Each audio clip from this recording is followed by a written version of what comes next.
And welcome.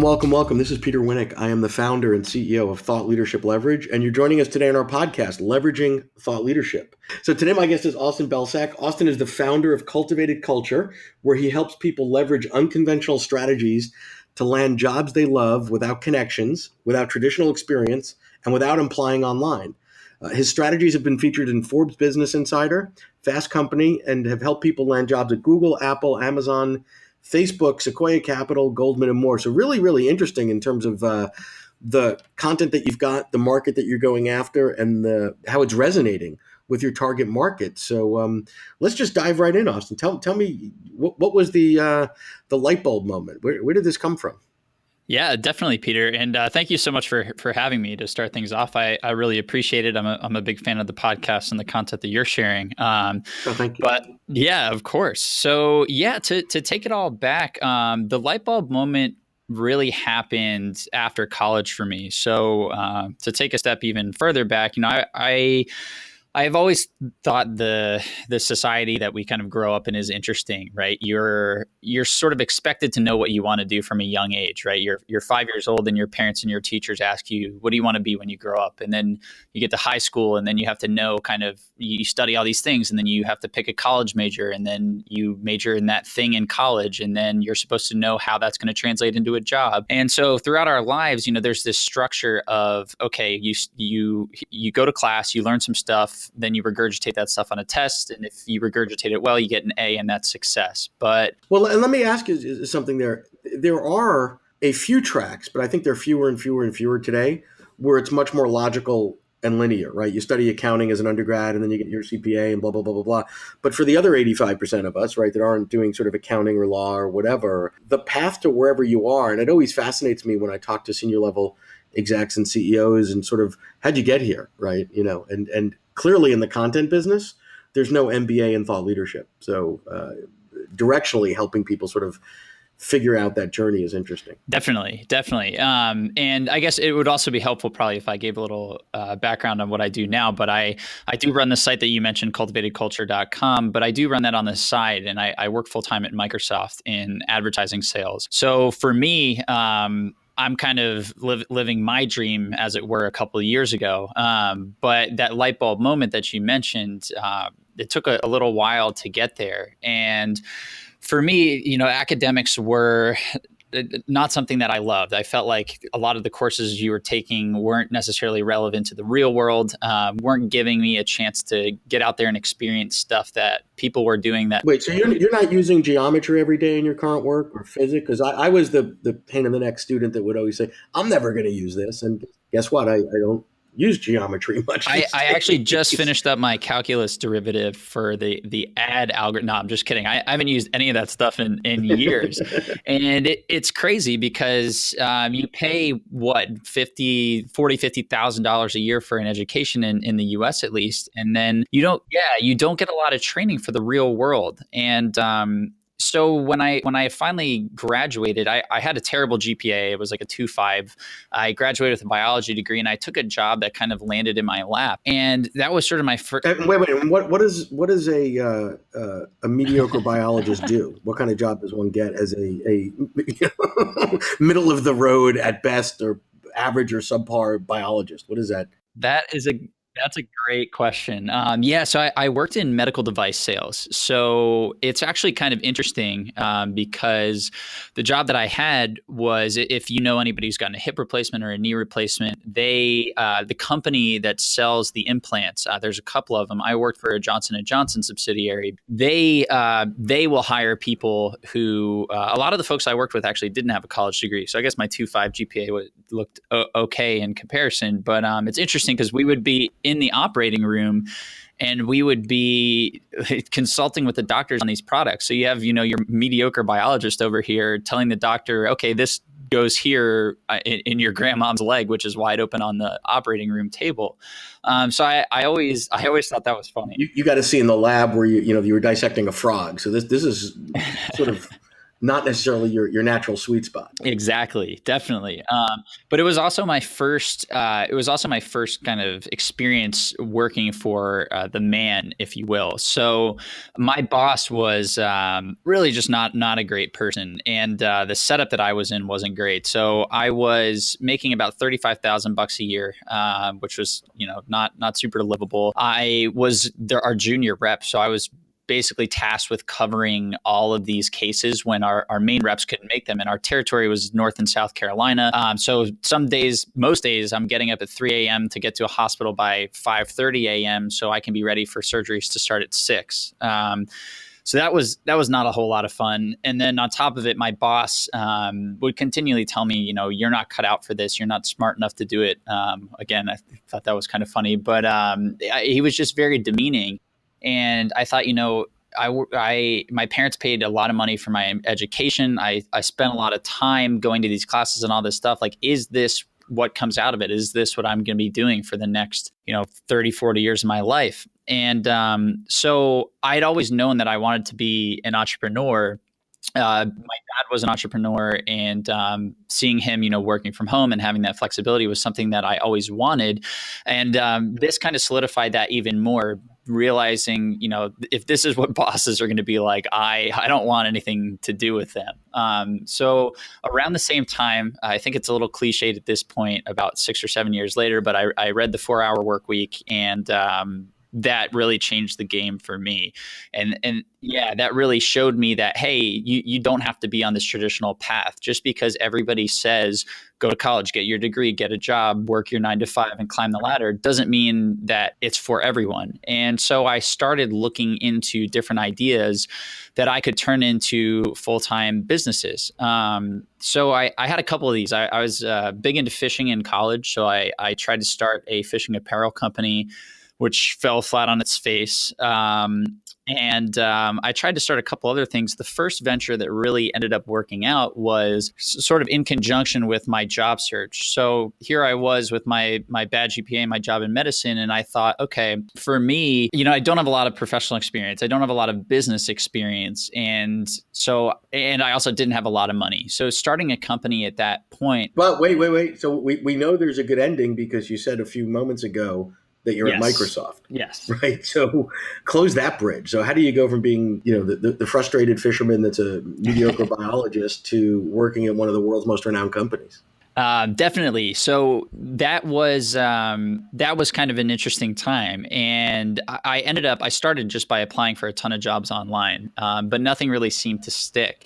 And I had started going after the big companies like Microsoft or whatever, and I slowly worked my way back, mid-tier startups, small startups, and then anything that had the word tech in it. I probably sent out 300 applications, and I didn't hear back from a single one. And I realized, much like fishing. And so I felt kind of hopeless, right? I didn't really know what to do, and I got a good piece of advice from somebody, which was to only take the advice of people who already have what you want. And I realized that I'd been taking advice from a lot of people who were sort of my go-tos. And I think a lot of people's go-tos, our parents, our friends, college counselors, people like that who have been successful in their own right and, have the credentials as viewed by society. But I realized that a lot of these people hadn't done what I wanted to do. They weren't a mediocre biologist that aspired to work for renowned tech companies. And so I had to go out and I had to find some people who had already done it. So I wrote out some criteria for my dream job. Wait, let me just pause there. But the people that you had to find out weren't the typical people that are making themselves available to you from that perspective, right? So your folks are giving you advice, guidance counselors, maybe career guidance or whatever at your university. The sort of typical folks weren't giving you what you needed. So you said, wait, I've got to go find the answer to these questions from those who have already answered it in a way that aligns with what I'm trying to do. So that's Exactly. interesting. Exactly. Yeah, very interesting. Yeah, and that's kind of been something that's really helped me both with my career, but also with my business. And that was my first introduction to cold email, cold outreach, and trying to build relationships with strangers, more or less. But I made a list of criteria of the people that I wanted to reach out to. So for me, it was living in a big city like a New York or a Los Angeles, working for a renowned tech company, making six figures or more annually, and also being under the age of 26, because I didn't want to wait until I was 30 or 40 for these things to come to fruition. And I leveraged LinkedIn to find a lot of those people, and I just ended up talking to them about how they made it happen. And I learned a lot. But most importantly, I learned that the traditional approach is not always the best. And I came across this anecdote that somebody shared with me from another entrepreneur who talks about kind of like the third door. So he basically says, life and success are kind of like a nightclub where 99% of the people are waiting in line for the bouncer to let them in. And that's kind of door one. And then you have door two, where the VIPs and the royalty and all those people are kind of just walking right in. And then there's a third door where you hop out of that line for the first door, you run down the alley, you crack the window open in the kitchen, sneak through and sprint to the bar and hope nobody sees you. And that really resonated with me because the first door wasn't working and I definitely wasn't qualified to the second door type. Yeah. So I took that to heart. And basically what I did was I continued that momentum of reaching out to people, but I tried to find the people who could influence the hiring decisions for the role that I wanted. So a lot of times applicants out there they'll apply for jobs online and they'll cross their fingers and the company is really in control of that process from start to finish. But if you can identify somebody who would sit next to you on your team or be your manager or your skip level manager when you get hired, that person is really going to have the most weight in the decision for hiring for an open position. So I targeted those people and I reached out to them. I built relationships with them and I tried to solve their problems. So I did a lot of, I asked them about their challenges, about upcoming initiatives, about personal goals. So let me pause you there for a second, because what most people do at that phase, well, first of all, most people aren't even doing what you're doing, which is sort of reverse engineering how to get to the right people that are already in sort of that third door, not the traditional recruitment, HR, 500 emails coming in, or resumes coming in that they don't respond to or whatever. But you're not knocking on their door going, hire me, hire me, hire me. You're sort of going in as a problem solver, resource consultant, if you will, a pro bono consultant to them, saying, how can I help you? And that's very, very different than a virtual stranger of 24 or something like that calling saying, I want a job at Google. I want a job at, whatever. Very, very contrarian. And I would imagine, obviously, because we were talking about it, much more impactful and effective. Absolutely. And it's something that I've brought to my business as well. I've found that, a lot of people, we all see these thought leaders online that we want to connect with, Gary Vaynerchuk or Tony Robbins or whoever, Peter Winick, for example, as well. And but a lot of people will, and I'm sure you get this all the time, people reach out and they say, hey, Peter, would love to be on your podcast. Can you connect me to this person? Can you do X, Y, or Z? But the people who I found are really able to make a lot of these connections quickly and efficiently. There's no shortcut, but they're the people who reach out and say, hey, Peter, like I listened to a podcast you were on and you mentioned you're trying to do X or you're having a problem with Y. And I've helped people with that before. So here are a couple of strategies. Let's hop on a call and we'll walk through them and just take it from there. And so they lead with value. And the same is true for the job search or for running a business and connecting with influential people, expanding your network. And the success rate was huge for me. Well, it's about giving and not taking, right? So if you have a couple of interactions with someone, or I'd like to give you something, not a gift per se, but a value, something that will help you in a problem that you've articulated, or something that based on what I know about you would be of value to you or your industry or whatever. There's, the human nature is such that if you give me a gift, I feel obliged to you in some way, right? To want to reciprocate that, or what can I do to help you now? Now we're friends, right? Now, you've done a favor to me. At least I'm going to give you some airtime and listen and say, oh, what can I do for you? So tell me, just given the time limitations that we have, this is now a business, right? So tell me, we've been talking about this sort of autobiographically from your perspective, which is awesome. But tell me about Cultivated Culture. So tell me what the problems you solve, who you solve them for, and how you're using your processes, content, and methodology to make the world a better place and make some money. Definitely. So to make a long story short, I basically took all of the learnings. So I applied to well over 500 companies at the end of my job search. I went on 50 interviews, interviewed with a couple hundred people. And at every step, once I started going down that path, I began A/B testing and trying out different formats, different strategies, and trying to take that third door approach. And I basically created this system that would allow me to more or less pick and choose where I landed interviews, and then really increase the chances that that interview would convert into an offer. So by the end of it, I ended up interviewing and getting offers at Google and Microsoft and Twitter. I accepted at Microsoft, and I've been working there ever since. But a lot of people asked me afterwards, hey, how did you do that? And for that, I'd really been struggling with this idea of becoming an entrepreneur. I was really stuck on the idea itself. And I had an idea for an app. I had the fishing, I had all these things that didn't work.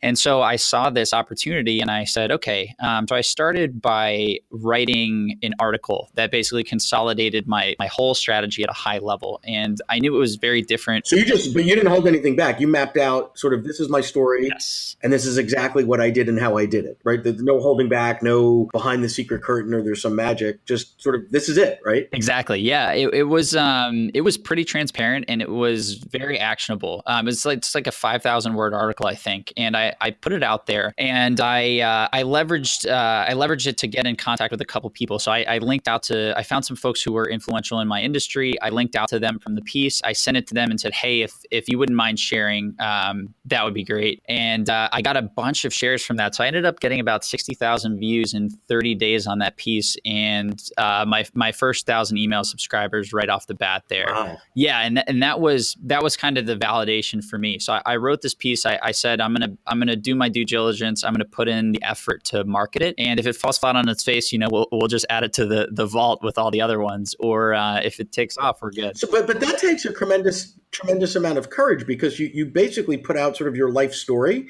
as well as your beliefs, processes, and methodologies. And, that could have gone one of three ways. One is nobody cared, right? Or even to the negative, like this is silly, this is stupid. The other is it was out there with sort of, moderate, 3 people shared it or something like that. But then you've, 1,000 or what would you say, 60,000 views or something, that's like sort of internet rock star overnight. And not from an ego perspective, but that must have led you to believe like, okay, I've tapped into something here. I've tapped into a pain and, you're not selling anything at this point, but people are leaning in, if you will. Absolutely. Yeah, it was pretty mind blowing. I definitely didn't expect that level of engagement, especially from a site that, there was one article living on the site and that was the homepage. It went straight to the article. So it was pretty bare bones. But yeah, that was really the validation for me that I was onto something here. The emails I got were saying exactly what I hoped. They were telling me, this is very different from all the other career advice that's out there. And it's given me hope because everybody else is telling me to do the same thing. And I've been doing that for months or years and it's just not working. So I'm going to go out and try this. So you live it, then you put it out there. People are going, that's cool. I dig it. Tell me more. Fast forward to now where it's a business, right? So what is the business? And what I mean by that is who's your market and what are they buying from you? And what is the impact or the benefit of what they're buying from you? Definitely. So the business itself is still the website. And it's really based off the content that's on there. I pushed all the social media aside and really focused on writing great content, getting it to rank in Google and driving traffic that way. So I get a lot of people that come to my site. The bread and butter is really millennials, I'd say 22 to 35, but there also is, weirdly enough, there's about 15% of the list sitting in that 40 to 60 range, and they're still looking for jobs. Huh, okay. Yeah, which was surprising to me as well. But so these people come to my site, they sign up for the email list, and they get. But dollars haven't changed hand yet. This is community development, right? Yes, exactly. So they come to the site, they read something. The idea is to have them read it and say, wow, this is something I haven't found anywhere else. And it actually makes sense. And then the email, opt-in pops up and it says, if you like what you saw, get some more. So they sign up and then they're put into a funnel. And it's about a 21-day funnel, so 3 weeks, where they'll get emails every couple of days that speak to their pain points. And then they'll be pushed into a funnel for a free course. And the free course aims to basically get people started, get the ball rolling. So the idea is to help them identify those 10 contacts that can influence the hiring decision for the role they want. And so there, it gets them going. They create the spreadsheet. They start looking. They find the names, and then at the end of the free course, they want more. Right? They've gotten started. They're ready to keep going to keep the momentum. And so that's when I offer the course. So I have a full-on video course.